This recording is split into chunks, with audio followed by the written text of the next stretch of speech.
All right, so lower body warm-ups, definitely a very important routine to get into, as getting into a heavy weight-bearing workout with the lower half can definitely be dangerous if you're not getting some fluid into the knees, getting some blood flowing before you get into semi-heavier exercises or putting any load on your lower half. So I'm gonna run through a few things that I do before all my workouts that works great for me, my clientele, to really get a little bit of blood flowing and ensure you're going to be as safe as possible when enduring a leg workout of any kind. So first one is a kettlebell swing.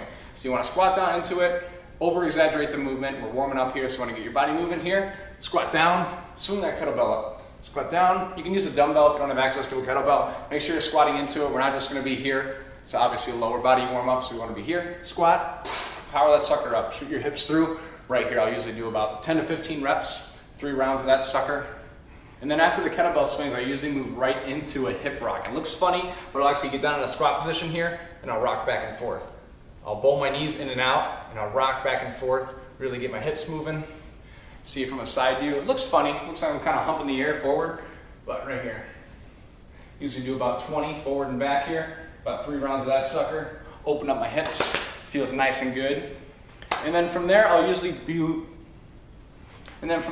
move into the windmill movement. So I'll do it on my back and on the front, so I'm gonna face my butt towards you. Here, viewer discretion is advised.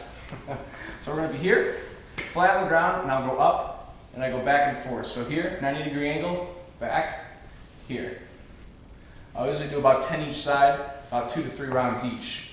Here, really overemphasizing the stretch, so trying to keep this opposite hand on the ground here, and twisting all the way over, really stretch my back out, my glutes, my legs here, my hamstrings, and coming over 90 degrees, keeping that opposite hand on the floor here. Once again, 2 to 3 sets, about 10 reps, then I'll actually flip over. So if I get rid of my hat here, flip over, same concept. So I'll actually go over with my leg here, tap, keeping both hands on the floor, tap. Stretching the same muscle groups, getting a little bit of the hip flexors here, the quadriceps, really just stretching out here. Over, 90-degree angle, over, right here.